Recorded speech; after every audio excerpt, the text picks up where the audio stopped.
All right, guys, we have North Avenue with us. Like I said, North Avenue, I've known about them for quite some time. They do something unique that most of our private money completely stays away from. So, what I like to normally say when we get properties that private money stays away from, basically, I just say, hey, does the government have a program for it?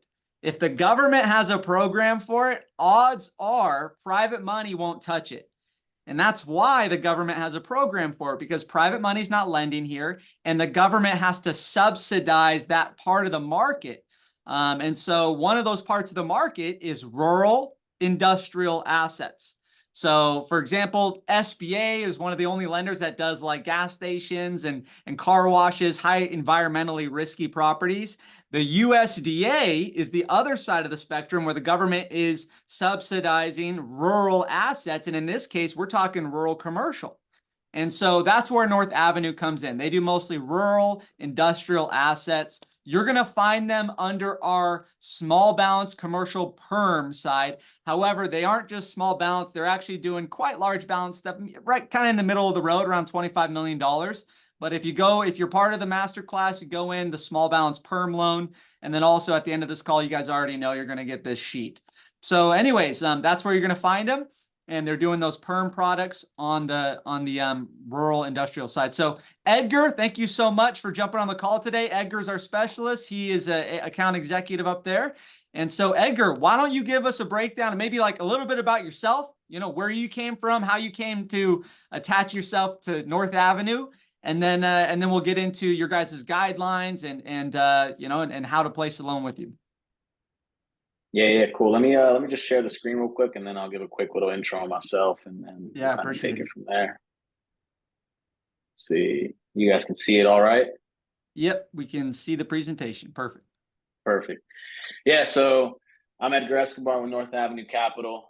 I've been with North Avenue Capital for about 4 years now, going on 4 years. Prior to North Avenue, I was in a sales-driven role for a sports software company. Sports is kind of my background, having played college soccer and playing pretty competitively my whole life. But I made the pivot from that industry into the finance world about 5 years ago, and then I've been with North Avenue since then, on the lending side, production, business development, whatever you want to call it. North Avenue has been around since 2015. They were privately founded by three founders, entrepreneurs that saw kind of an opportunity in a very niche market, that kind of John alluded to, right? Just specific rural tertiary markets. So in 2015, company was started, and it was about 5 to 10 employees, which some of the main key people, which are still with our firm currently, were ex-USDA, either chief credit officers at other banks that lent in the USDA space, or USDA actual employees at the actual review process at the USDA level, which in this world adds immense amount of value if you know the regulations and you know the Bible of the USDA inside and out. So it's great. So from 2015 all the way up until 2017, 2018, we became the number one lender in the country for USDA. And we were just a 15-person shop at that point, working off our own kind of private warehouse lines that we were working off, that our founders secured. And we became one of the top lenders in the country compared to your Live Oak banks, your Greater Nevada credit unions, these multi-billion-dollar balance sheet banks that were playing in the space. And then you got Little North Avenue, just 15-employee shop that became the number one lender in the country. So continue that success all the way to 21. We were consistently top 2, top 3 lender in the country. That led to a community bank out of Texas purchasing us. They purchased us in 2021. And now that meant for us was our founders were out. They cashed out their investment on the company. But for us, all our core staff, core employees stayed in place, and our cost of capital just became a lot cheaper. So we're now allowed to be a lot more aggressive and a lot more competitive in the market for USDA deals that traditionally are a little more on the expensive side. But then additionally, as of this year, we've actually started doing SBA 7A loans as well, just due to the fact that that bank is a preferred lender. Now we have the capability of doing SBA loans as well, which just complements our government guaranteed lending package very nicely for borrowers. I mean, the amount of inquiries we get on SBA loans, and we've had to turn them away over the last 6-7 years. It's been crazy. So the fact that we can now offer that to our customers and our brokers and our relationships is going to add a lot of tremendous value as we move forward. That's great. But yeah, we're always looking for more SBA guys. We only have Yeah. 2 right now that we work. So I'd love Nice, to hear nice. kind of how you work on that end. Yeah, absolutely. But yeah, myself, I've been on the lending space. I'm a vice president now of the commercial lending team here. So we have a team of about 10 different lenders on the team. So lending is all I know, and have a decent amount of deals under my belt. So I know how intensive these USDA deals can get. They're not easy, but what is easy in this world we work in, right? So Right. let me get into it and tell you a little bit about the program and kind of what we do, and we'll take it from there and get some questions at the end. Perfect. So I talked a little about our history, right? 2015 founded, and then all the way through that led us to get acquired. Again, Veritex Bank, we still are North Avenue Capital. We don't operate as Veritex Bank. We're just a wholly owned subsidiary of them. Really, for us, it was just a strategic play where our cost of capital just became a lot cheaper, and we're backed by a bank that has over $12 billion in assets, so decent sized bank, and allows us to be a lot more competitive. But our core team is in place, our underwriters in place, and our production's in place, and we continue to grow. We're about 25 employees now. When I started, we were about 16, so I've been a part of a decent amount of growth here at North Avenue. Let's see. All right, that's just a little about the bank again. Another thing that's pretty critical that I'll touch on now actually is, aside from the cost of capital and the opportunities that lie ahead for us with the bank, they also give us 150 million of interim financing every year. So as I'm sure you probably heard, USDA financing tends to take a long time for most banks that don't do a lot of it. It can be a 6-month to a year process sometimes to get loans closed. But aside from the process, USDA funding tends to get gobbled up pretty early in the year. So come like April, May, the $1.9 billion that the USDA allocates to the program, or the government allocates to the program, is usually gobbled up. So once that happens, lenders are just put in pause and they can't close loans. They just have to wait for the funds to be replenished, or for Congress to find more funds and add more funds to the budget, or whatever it may be. But in that waiting period, most banks are just waiting around, and borrowers are held at their mercy, right? They can't close their loan and they're just sitting in limbo. We experienced this in 2021, right after they acquired us. Every bank in the country was just at a standstill since May because we couldn't close loans because they were out. So we went to Veritex, and they gave us $150 million of basically quote unquote bridge money, but it comes at no additional cost to the borrower. Same rate that we agreed upon on our USDA term sheet. It's 12 months interest only, kind of as how they structure it up. So, and no additional origination fees, and we're able to close within 45 days usually. So it's pretty beneficial to us because it allows us to save relationships and save deals. And as guarantees coming in, or if it's taken a while at the USDA level, we're able to kind of leverage our balance sheet and hold that loan and then take it out with our guarantee. One thing I will say is we will not close that interim loan unless it is being taken out by us. So there's no way around that for the borrower. All the legal docs and loan docs are structured up in a way where the only way that loan can be taken out is by our USDA loan. So that's a very, very attractive product that we have in our toolbox, because that is one of the biggest concerns, is timing from a borrower's perspective, how long these loans do take. Okay, so if you're not running with the USDA lenders, I just want to clarify, brother, you guys will basically bridge him into the USDA loan, still underwritten under USDA standards. Yep. You're just saying, hey, we're going to fund this a little bit quicker because there's a capital hold right now from our banks. Exactly. Timelines. Okay, great. Yeah, because there's a capital hold from the USDA, or sometimes they just take their sweet time. I mean, you got to remember, we're dealing with government employees. So their review process sometimes just takes a little longer than expected. And if our borrowers are up against a tight purchase deadline or something like that on an acquisition, and there's no room for error, we'll just bridge it, and then the USDA can take their sweet time. Do terms remain the same? Are you guys trying Yeah. to align with USDA terms, or are you truly giving a bridge into USDA? No, we match the same exact terms. So if it's prime plus 2% on the term sheet for the USDA loan, it's going to be prime plus 2% on that interim loan. And Got it. again, no additional origination fees either. So Interesting. yeah, Okay. it's a very attractive product. It's won us a lot of business actually, because there's no banks out there willing to take that risk. I mean, because you're taking a risk. If, let's say, for whatever reason the USD guarantee doesn't come in, then you're on the hook, right? You're holding the bag. So, but again, we have a good sense. Like I said, our underwriting and our credit, we know what kind of deals are going to get done through the USDA. So we have a pretty strong comfort level when going into those interim loans. Yeah. Yeah. So they're using the USDA as a securitization pool, basically. So they're taking the risk, thinking that they're going to securitize. And they could definitely get screwed if they originate too much paper and the USDA decides not to take the paper anymore. So it is definitely a risk, but it's a good thing, you know, for us, because we just like to originate, brother. So sounds good. Exactly. Cool. So yeah, so the USDA program, there's 3 different loan programs that are available. The business and industry, which is the one I'm really going to get into, as that's the one that's like the bread and butter. That's where mainly all originations come through. That's going to be your traditional commercial real estate, industrial, manufacturing, all types of asset classes.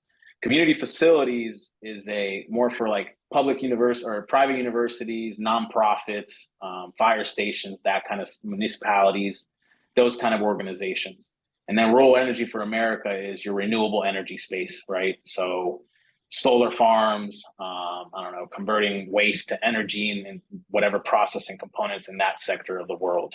So those are 3 different programs that are available within the USDA.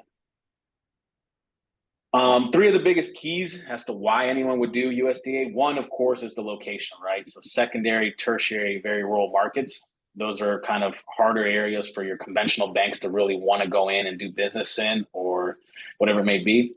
Loan amounts. So in the SBA, you tend to be capped out at 5 million in the 7A space, and then you can go 504, but it gets a little more trickier because you're involving multiple parties in the capital structure. Where USDA, we're between $2 million and $25 million. And it's $25 million per borrowing entity. So there's no cap on the actual guarantor. So if a guarantor has multiple hotels or multiple gas stations, multiple businesses, each of his technically LLCs or different entities can borrow up to $25 million if they fit the geographical restriction, right? LTV, again, USDA is a very levered product, and that tends to attract a lot of borrowers. On existing businesses, up to 80% on real estate is where we can go up to, and 70% on machinery and equipment. So depending what the use of funds will be and what the collateral is, that'll dictate our loan amount. On ground up construction, up to 75% loan to cost. Of course, right now with the interest rate environment, it's a little tougher to squeeze it that high, but the ability is there if it's available, right? So we can get as high as possible as those numbers. And then amortization, we can go up to 30 years fully amortizing. No balloons, no calls. So like the SBA world, most notes are due in 10 years. Our notes are same term and same AM. So if it's a 30-year AM, it's going to be a 30-year term. Of course, there'll be prepays, but after the prepay period, you don't have to refinance if you don't want to. And that longer amortization of 30 years is very attractive to a lot of businesses, just because it's kind of like a house mortgage, right? Just for your business, frees up a little bit of cash flow than your traditional 20-year AMs or 25-year AM or 15 AM, whatever it is out there, right? So amortization is a very, very attractive point in the USDA space. And then that rural secondary, tertiary market, right? A lot of people tend to think, oh man, these guys only lend in, I don't know, the boondocks of Iowa, or, you know, very upper corner of Nebraska. But you'd be surprised, because 97% of the country is actually considered rural or eligible for the USDA. These little red heat maps are the areas we can't lend in, but that's really the way. The rule of thumb I like to say is, if it's a major metropolitan city, it's not going to work. But if it's not a metropolitan city, like if it's not your Miamis, your Tampas, your DC, your New York City, if it's outside of anywhere in those major cities, it's worth checking, because 97% of the country is eligible, as you can see on this map. Anything white is deemed eligible for the program. And an easy way to check that out is on our website, northavenue.com. there's a map button, and you can type in an address, a zip code, a city, and it'll tell you within seconds whether it's eligible or not for the USDA program. Of course, the SBA, as you guys know, doesn't have that restriction, so this is just a USDA restriction. I'll compare the two kind of to 7A and kind of how similar they are. I mean, I like to say they're pretty similar in the sense that they're government-backed loan programs, right? Except I kind of like to say the USDA is the big brother to the SBA just due to the nature and size and the amortization length. But again, the guarantee that really only relates to the lender doesn't really benefit the borrower in much capacity. In the USDA space, there are very few lenders with expertise. So even though there's probably a list of 30 or so banks or a little more than that that do USDA loans in a given year, I would say the top 3 lenders in the country, which is ourselves included, compose about 25 to 50% of the total volume of the program every year.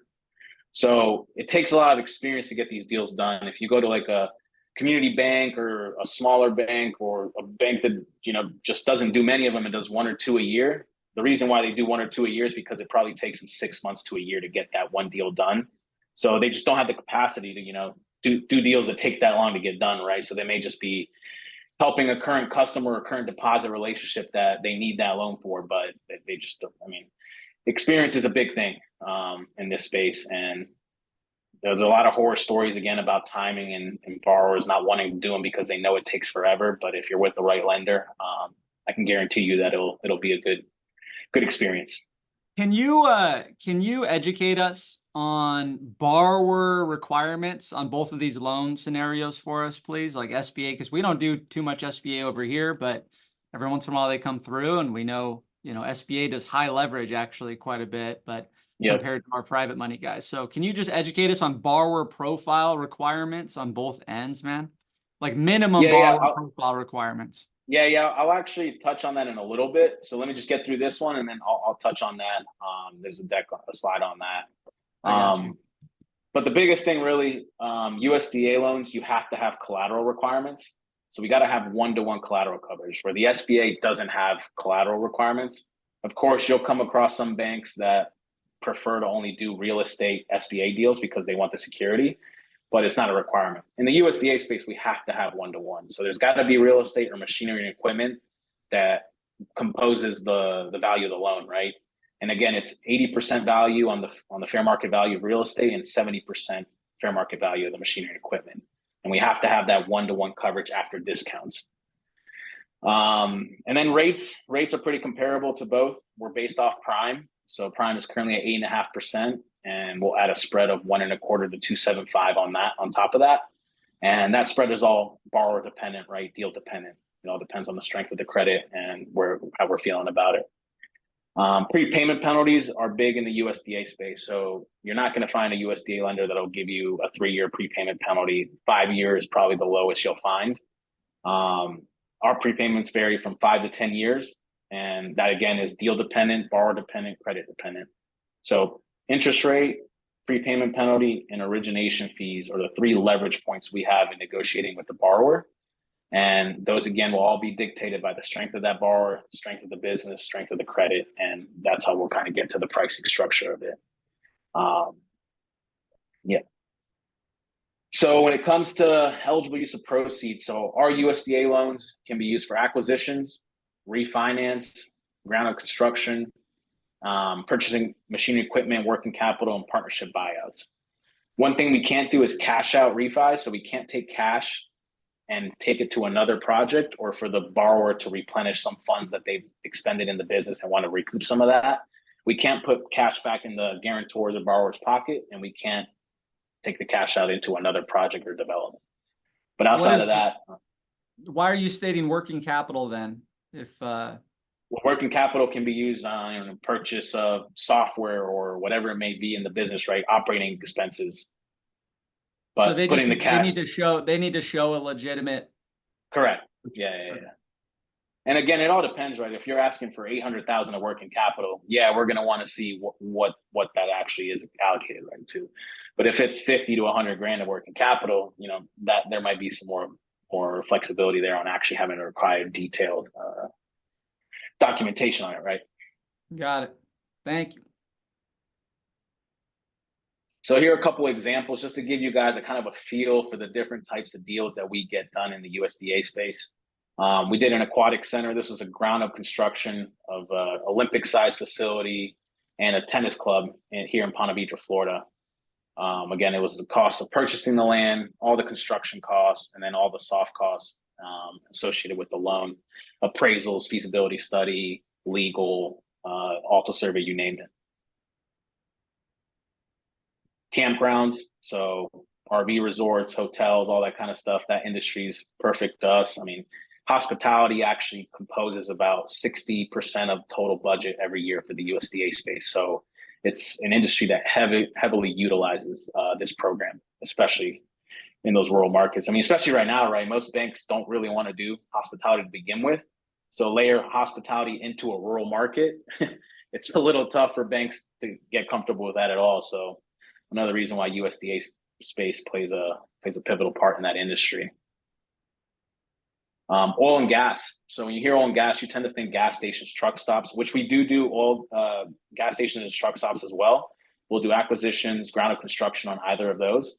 But we also play heavily in the actual servicing space, so the fracking space, the drilling, the well drilling, and all that.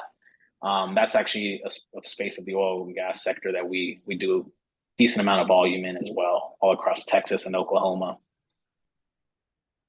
Mining, another one as well, coal mining. This is another industry that's not really attractive to the conventional banking eyes, right? This was a heavy equipment refinance deal. They had about 20 million and change of actual high wall mining equipment that we had to refinance out of interest rates in the teens. And then they wanted to purchase additional machinery and equipment for their business and some working capital. This deal was actually done because the guarantor was willing to put us on a second lien on a couple pieces of commercial real estate as well. So our collateral pool was not just strictly machinery equipment heavy, but we were able to get real creative with the structure of it and make it attractive to be able to do a $25 million coal mining deal, right? Just because that's an industry that gets tricky. And then, of course, as I mentioned, hospitality. Again, we'll do anything from ground up construction, refinance, acquisitions, and even complete renovations or reflags. We'll do all that in the hospitality space. I mean, we have experience with all of it. And when I say reflag, does it have to be? I have a quick question. Sorry for interrupting. Yeah. Does it have to be a flagship hotel? No, we can do boutiques, independents as well. Of course, if the experience is there from the operator in that space, or if it's cash flowing already and not a ground up, even better. But yeah, we won't shy away from independent boutique properties. Perfect. And then when it comes to reflags, what I meant by that was if you have a borrower that's going in and acquiring a dilapidated Motel 6 or a non-flagged independent hotel, and they want to convert that into a Marriott or a Hilton or whatever it may be, we have tons of experience in that space as well. And that's a type of project that we can do through the USDA as well. And then pickleball. I mean, like you saw the first one, an aquatic center, pickleball. So there are a lot of special use asset types that we can do as well. This was another ground up construction of a pickleball facility. I can't even remember how many courts it was, but it's pretty massive. I think they've already expanded into a couple other locations as well. But again, this is another one where this was their first location, so it was hard for them to secure just conventional, traditional financing. And as opposed to going the private money route, where it's going to cost them a lot more, the USDA product fit a perfect fit for them, and it's going well. Will you lend to quick question? Will you lend to homeowners associations? No, that unfortunately we cannot. Yeah, no, we can't do that side of the world. Okay. And then, of course, as I kind of laid into, nonprofits, private universities is another sector that we do play in. This is a college in South Carolina that we did a full refi on some debt that they had. And we love to pay our brokers. So all deals that are brought to us, we'll pay you guys a referral fee. That's something that we pride ourselves in. At least we like to pay 1% of the loan amount. Again, sometimes, borrowers may be sticklers and we have to negotiate down the origination fee, because we'll pay you guys out of our origination fee. We're not charging the borrower on top. Of course, you guys are welcome to have an agreement with the borrower. They pay you additional, but you can guarantee we'll get you guys 1% origination fee on or 1% referral fee on the loan that you guys bring us. So I touched a little bit about the collateral. Again, to the SBA world doesn't really relate. From a guarantor's perspective, we like to be above 680 on a credit score standpoint. We'll work on the USDA space. We can actually work with below 680, but depending what comes back on the credit report will depend whether we can or can't, right? If we have someone who has 50, 30, 60, 90-day delinquencies, then it might be a little tougher. But if it's just a couple dings and there's an explanation behind it as to why they're 605 right now, as opposed to above 680, we can make exceptions, right? If there's a story behind it. From a personal financial net worth standpoint in the USDA space, both sides, we don't really have a number to it, right? We're not going to tell you, hey, your borrower has to have $500,000 liquid in order for us to consider it. We just like to see it within reason, right? So if someone's trying to borrow $10 million and they only have, I don't know, $3,000 liquid to their name and they own a $200,000 house and that's all they got to themselves, that might be a little tougher to squeeze. And if it's a startup, not an existing cash flowing business, that'll be a little tougher, right? But if you have someone with, 100, 200 grand liquid, they own a couple pieces of rental properties here or there, and they're an entrepreneur trying to start up a new business, that's a little easier to kind of justify, right? They have a capital raise in place and whatever it may be. So it's a case-by-case basis where we don't put a number to it, but we trust your guys' judgment as well to kind of underwrite or kind of pre-screen the borrowers or whatever it may be to kind of see if, hey, this is a legit deal, this is a legit person, and then we kind of take it from there. When it comes to balance sheet equity in the USDA space, we can technically, in a sense, sometimes get to 100% financing, and that only works with existing businesses. So with an existing business, if they have 10% balance sheet equity at a minimum of the loan they're seeking, we can do 100% financing if the collateral supports it. So if we're refining, their real estate that they owe, I don't know, $1 million left on, and it's worth $6 million or something, we'll have 80% of that $6 million to play with to, for have them purchase more machinery and equipment or do renovations to the property or whatever it may be, right? So as long as they have that 10% balance sheet equity, we can, in a sense, get to 100% financing for existing businesses. On ground up construction, as I said, 75% is we'll cap out. So at a minimum, we'll need to see 25% equity brought in at closing. Of course, some borrowers already spend stuff ahead, like purchase the land, or they do infrastructure work, or they do, third-party reports ahead of time. Of course, all that counts towards that equity injection. But at the end of the day, 25% is the minimum required by the USDA. And then non-construction projects, 20% equity is what's needed on a new business. Interest rates, as I kind of said, were based off prime and then a spread on top of that.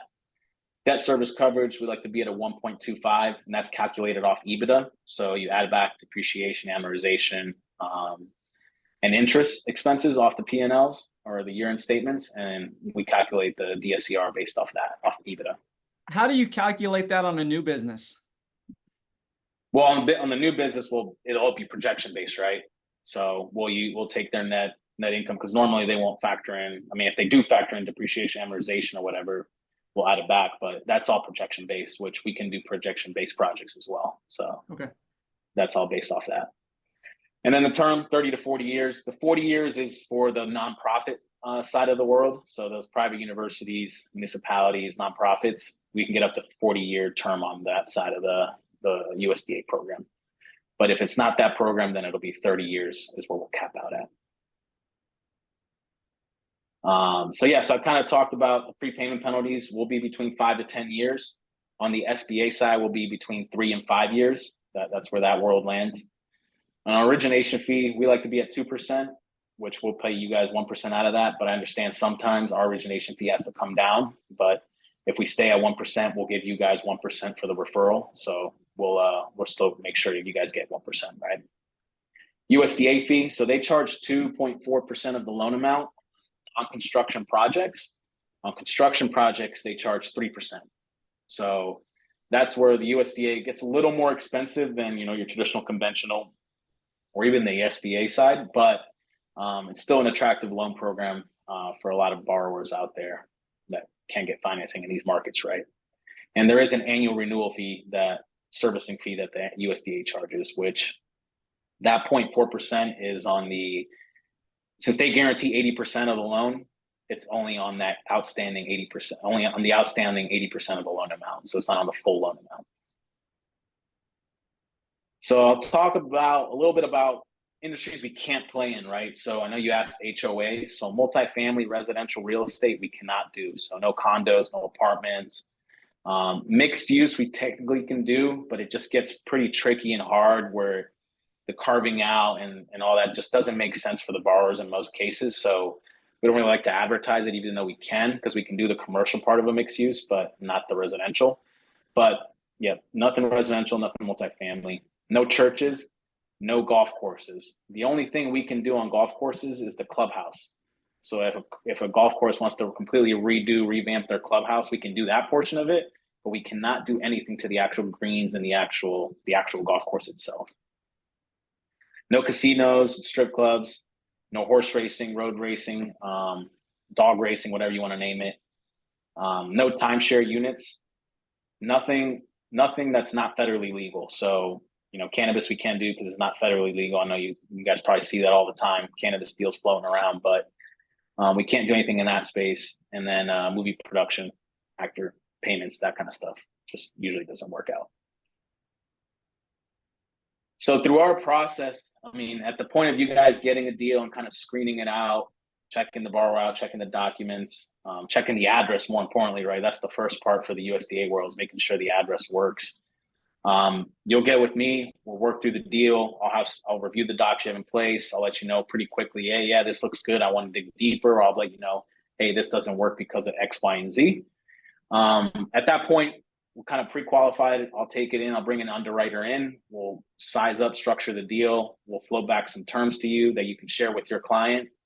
And then from there, if we're all on the same page, I'll take it to my NAC pre-flight, which is basically my credit committee meeting. At that credit committee meeting is where I'll get our 4 or 5 members of our credit team to review the deal, either vote yes or no on the deal. And if all are in favor of yes, or if majority is in the yes, we'll issue a term sheet commitment letter to you guys. So one thing that kind of separates us from the pack, I guess we could say, is we don't issue term sheets or engagement letters unless we have full credit approval. So I know a lot of banks will just issue, hey, here's a term sheet. We got to go through underwriting, and then down the road they say, oh, actually, my chief credit officer said no, that this deal's not going to work, right? We're a little different. So you'll notice in the front end, even though it only takes us 2 weeks to get to a term sheet, if everything's in order, all docs are sent back quickly. We do the heavy lifting on the front end because we don't like to waste people's time, right? We know these are time-sensitive projects, and nothing worse than leading someone on and just telling them, never mind, actually go find something else, right? So at the point of us issuing a term sheet means we're all in.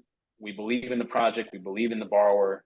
Here's our terms. Upon them signing that term sheet and getting it back to us, that's when we begin the formal underwriting process for collecting all the majority of the docs, right? And then through that underwriting process, we'll order the appraisals, the phase 1, whatever third-party reports are needed. And then we submit the package to the USDA for approval. And then the USDA approval window usually takes 30 days. That's kind of the buffer they give. Some states are better, some states are worse. It all depends where we're working with. But we like to give a 30-day window there. And once we get that approval from them, we'll go to close. So traditionally, I like to say a 60 to 90-day window from the point of issuing a term sheet and getting that term sheet signed back from the borrower to close is a 60 to 90-day window. From initial screening to term sheet, let's say, I personally like to say 2 weeks, and that's if everything's in order, right? The borrower's responsive, we get what we need immediately. But if we have a borrower dragging it out where, I got to talk to my CPA to get this balance sheet rectified or recasted, and 3 weeks go by, that kind of delays that timing, right? So that's kind of our process with that side of things. And then what to get to a term sheet. So I'll break down kind of, when I said we do most of the heavy lifting on the front end to get to that term sheet. It's not a full underwriting package, we'll say, because we'll get into full underwriting after the term sheet. But to get us to that term sheet, an NDA, if it's needed, in most cases it's not needed, but if it is, we'll get that out, right? checking the address, that's number one, right? Making sure we're eligible for USDA and from a geographical standpoint. The borrower release form is just a credit release form, but I usually don't require that to be signed until I know we're going to pre-flight and we're going to credit committee. So I don't like to waste borrowers' time with filling that out in the front end, because I want to make sure we have a deal first before we waste time pulling any kind of soft pull on credit. Of course, borrowing entity name, that's pretty straightforward. That's going to be on your standard docs. Personal financial statement on anyone that owns 20% or more. So all USDA loans, anyone that owns 20% or more has to provide a personal guarantee, and it's a full recourse. So we'll need to see personal financial statements on those individuals. Ownership structure, that kind of goes hand in hand, right? We need to see what the ownership breakdown is. And quick question on the ownership breakdown. Quick question: are you guys okay with series LLCs? Yeah, it's not a problem. Yep. Okay. Business plan, this really only relates to startups, really. If you have an existing business that's been around 15, 10 years, more times than not, just an executive summary write-up, or if they have a website, kind of takes care of that side of things for us. Business plans are more kind of geared towards those startups, projection-based deals. Of course, we need to know the loan amount, and then a detailed list of use of funds. So what's every dollar in that loan going to be allocated for? 1 million purchase, or 1.5 million refi, 2 million of property improvements, 1 million of machinery equipment, 500K of working capital, et cetera, et cetera. So we just got to have a detailed use of funds. Schedule of debt, if it's an existing business, an AR, an aging report, organizational docs. I mean, usually those we can get by without requiring all those on the front end, just because those are all entity docs and all that. And then financial statements, those are the keys. So on existing businesses, we need historical 3-year historicals, balance sheet, and P&L. And then, of course, year-to-date interims. So at least 90 days, or if we're in Q1, maybe a month or two, whatever it is. Whatever year-to-date is available at that time is what we'll need. And then we'll need at least a 2 to 3 year projection as well. So what's this loan going to do for the business, right? How does the picture look moving forward post-close? So we need to see a 2 to 3 year projection to see what that looks like. So we can properly calculate, DSCR and all that. Of course, we'll do interim and historical DSCR calculation, but we need to calculate the future too. So it's not a crazy amount of docs to do that kind of heavy lifting per se in the front end, but these are the docs that get us to that credit committee meeting and get us that full approval or not, right? Which, again, separates us a little bit from the pack. So that's all I got, guys. I mean, I'm opening it up to questions really now. That's kind of the best way. What I like to kind of tell people too in this space is you're going to have questions, and the best way to learn really is on live deals. Yeah. I mean, that's all I always say is whenever you got a deal, give me a call. I'm always going to be happy to just walk you through it or tell you no and tell you why, right? So that way on the next one, oh, this doesn't work for this program, or you learn something new as to why it may work, right? Hector, that was extremely detailed. I'm going to tell you, that was one of the best presentations we've had in a little while. You left very little questions for us. This is supposed to be a live lender Q&A session. So we're supposed to ask questions, but I think you covered. I'm sure there's questions. I'm sure there's questions. No, I'm not kidding. I'm sure I think you covered almost everything. I don't have any questions for you except for what I asked while you're presenting. Normally I like to run scenarios. We sent the invite to everybody late on this one, right? So yep. A lot of our brokers didn't show up today. So right now I only see Michelle, Mark, Eric, and myself. And so do you guys have any scenarios to run by? I know I have seen a lot of these. These have come across my desk. And most of our private money lenders just don't cover this space. And all we do, everybody in this masterclass that you're talking to, all we do is private money and commercial mortgage loans. So we're really excited to have you, Edgar. I think you're going to cover a good box, and you're going to get a lot of deals from us. That's Mark, awesome. Yeah, and then do you have one anything? Thing, real quick. Yeah, we're also a great refinance option, right? On that kind of private money, hard money too, right? We see that all the time. We're a takeout option. It's very common, so it's great to make the connection actually. Oh yeah. I know I saw one the other day. Well, not the other day. This was like a month ago, which we could have sent you. There's a Northern California deal, definitely rural. I mean, private money hates recreational, and I saw you had some recreational stuff. That's perfect. Yeah, that's really perfect. So, Anybody have any questions? I'm just going to leave it up just for just a moment for anybody to ask questions. And then Edgar, I think we're going to send you on your way, man. I think you covered everything perfectly. Eric, Michelle, Mark, any questions, any scenarios? Yeah, you did a good job, huh? All right, brother. Well, Wanted to Edgar, ask you are if- part of our, Michelle, did I hear you? Yeah, sorry. I just wanted to ask if you guys also do Missouri What was for that?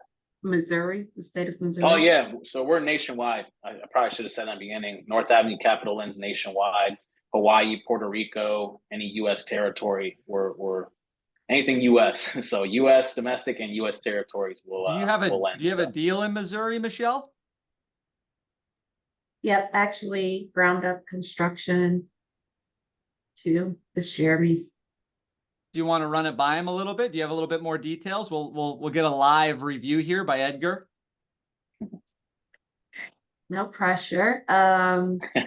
Well, I appreciate it. It helps, okay? Because we need to know what he's thinking. So yeah, I do appreciate it if you got a scenario. Oh yeah, no worries. So credit is about right under 700. He's doing a ground up construction, 2 properties. Two properties. What kind of properties are they? Just single family homes. Okay. Well, earlier in the presentation, no residential on this product. So, we're going to want to roll with spot maybe on, John. Yep, maybe CV3 or what have you, but no resi. They're strictly commercial. I used to call them rural industrial, but after this presentation, I can tell they do a lot more than industrial. Yep. And John, I'll flip you actually in an email one of our kind of like our summary, not pitch decks, but it highlights industries and our loan parameters and all that. So you can share with your group or post it wherever you guys kind of socialize that. And you guys can refer to that thing at any time and it'll kind of help you as well as you're looking through deals. Yeah. If you send that through after this call, we're going to send this to everybody that's part of the group. They're going to get your information. And if you send that to me prior to, I'll have Charlotte attach those things. Just make sure you CC Charlotte on that email with that pitch deck or whatever. Yep. Absolutely. Cool. All right, right on, guys. Well, Edgar, thank you so much, brother. Yeah, man. Very happy to have you on. Expect a lot of business after this call. And you guys, if you have any questions, you have his number. So feel free to reach out. Thank you so much, Edgar. Appreciate it, John, and appreciate everyone making the time. Look forward to speaking to you guys soon. All right, God bless you, man. Take care, All right, guys. take care. Bye. Bye.